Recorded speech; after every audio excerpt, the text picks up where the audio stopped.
ایک بادشاہ نے جنگ میں جانے سے پہلے اپنی خوبصورت بیوی کے کمرے کو تالا لگایا اور چابی اپنے قریبی دوست کو دے دی اور بولا، اگر میں 4 دن میں واپس نہ آیا تو تالا کھول لینا اور وہ تمہاری۔ پھر بادشاہ نے گھوڑے کی لگام کھینچی اور گھوڑا بگاتا ہوا چلا گیا۔ ابھی آدھا گھنٹہ بھی نہیں گزرا تھا کہ بادشاہ نے دیکھا کہ اس کے پیچھے گرد و غبار اٹھ رہا ہے اور کوئی سرپٹ گھوڑا بھگاتا ہوا آ رہا ہے۔ جب سوار بادشاہ کے قریب آیا تو بادشاہ نے دیکھا کہ اس کا وہی دوست ہے جسے چابی دی تھی۔ بادشاہ نے پوچھا، کیا ہوا؟ لمبی سانس لیتے ہوئے دوست بولا، یہ چابی غلط ہے۔ مولویوں کے سامنے جب امیر لوگ بیٹھے ہو تو زکوٰۃ خیرات اور صدقات کا بیان ہوتا ہے، اور ہم جیسے غریب ہو تو قبر، حشر اور دوزخ کے عذاب۔ ایک نشئی سے پوچھا گیا کہ آپ آنے والی نسل کو کیا پیغام دینا چاہیں گے؟ نشئی: اگر میری مانے تو نہ آئے، حالات بہت خراب ہیں۔ آدھی رات کو اچانک بیوی کی آنکھ کھلی تو اس نے دیکھا کہ اس کا شوہر بستر میں نہیں ہے۔ تشویش میں مبتلا سیڑھیاں اتر کر وہ کچن میں آئی، شوہر کو کافی کا مگ پکڑے گہری سوچ میں ڈوبے دیکھا تو پوچھا، ڈیئر، تم اس وقت یہاں کیا کر رہے ہو؟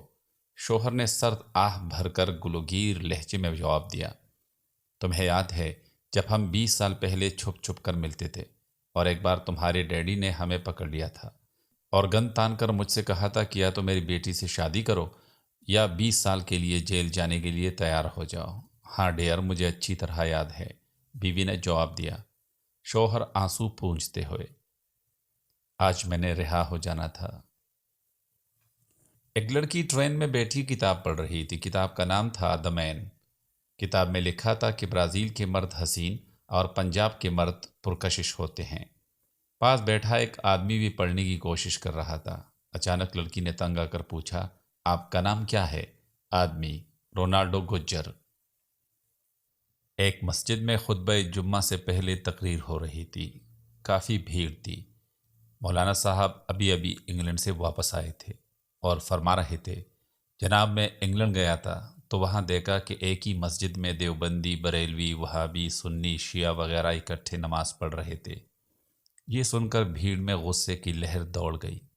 استغفر اللہ کی آوازیں بلند ہونے لگی، پر مولوی صاحب نے بھیڑ کو کنٹرول میں کیا اور فرمایا کہ آپ لوگوں کی دعاؤں سے میں وہاں 1 مہینے رہا اور سب کو الگ الگ کرا کے واپس آیا ہوں۔ یہ سب سن کر بھیڑ کی جان میں جان آئی اور پوری مسجد اللہ اکبر کے نعروں سے گونج اٹھی۔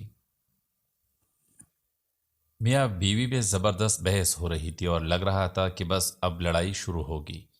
شوہر بیوی کو مسلسل دلیلیں دے کر قائل کرنے کی کوشش کر رہا تھا، مگر بیوی ٹھس سے مس نہیں ہو رہی تھی۔ پھر بیوی نے صرف ایک جملے سے ساری بحث ختم کر دی۔ کیا خوبصورت جملہ تھا! تم جیتنا چاہتے ہو یا جینا چاہتے ہو؟ ایک چھوٹے لڑکے نے اپنی سائیکل پارلیمنٹ کے قریب کھڑی کی اور ایک طرف چل پڑا۔ پولیس کانسٹیبل نے لڑکے کو روکا اور اسے بولا، تم نے اپنی سائیکل یہاں کیوں پارک کی؟ تمہیں پتہ نہیں اس سڑک پر ایم پی اے، کبھی ایم این اے، کبھی منسٹر، کبھی چیف منسٹر، کبھی صدر، کبھی وزیر اعظم اور تمام سیاستدان گزرتے ہیں؟ لڑکے نے جواب دیا، کوئی بات نہیں سر، میں نے اپنی سائیکل کو تالا لگا لیا ہے۔ زمانہ طالب علمی میں ایک مرتبہ اردو کے پیپر میں لفظ شدہ کے 4 لاحقے لکھنے کو کہا گیا۔ میں نے جواب میں لکھا، شادی شدہ، گم شدہ، تباہ شدہ اور ختم شدہ۔ اگلے روز استاد محترم نے پیپر چیک کر کے واپس دیے تو مجھے لاحقوں کے سوال پر 4 میں سے 8 نمبر ملے تھے۔ میں نے استاد صاحب سے اضافی نمبروں کے متعلق پوچھا تو ہنس کر کہنے لگے، بیٹا 4 نمبر درست جواب کے ہیں اور 4 نمبر درست ترتیب کے۔ میاں بیوی آرٹ گیلری میں گئے۔ وہاں شوہر نے ایک پینٹنگ دیکھی جس میں لڑکی کے جسم پر صرف درخت کے پتے تھے۔ شوہر کھڑا اسے غور سے دیکھ رہا تھا۔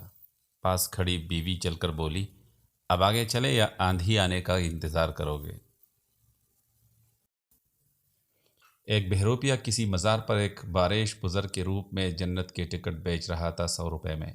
لوگ اس کی بارش داڑھی اور حلیے سے متاثر ہو کر چوک در چوک جنت کی ٹکٹیں خرید رہے تھے۔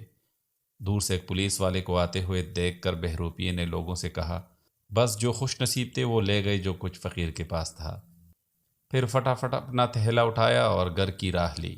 گھر پہنچ کر بہروپیے نے تھیلے سے پیسے نکالے اور گننے لگا کہ اچانک ایک ڈاکو کھڑکی کے راستے سے داخل ہوا اور پستول دکھا کر کہا کہ سارے پیسے میرے حوالے کر دو ورنہ گولی مار دوں گا۔ اس فراڈی شخص نے کہا اگر تم مجھے قتل کرو گے تو دوزخ میں جاؤ گے۔ ڈاکو: میں دوزخ میں نہیں جا سکتا، میں نے آج کی ڈکیتی سے پہلے ایک بہت پہنچے ہوئے بابا سے جنت کی 2 ٹکٹیں خریدی ہیں۔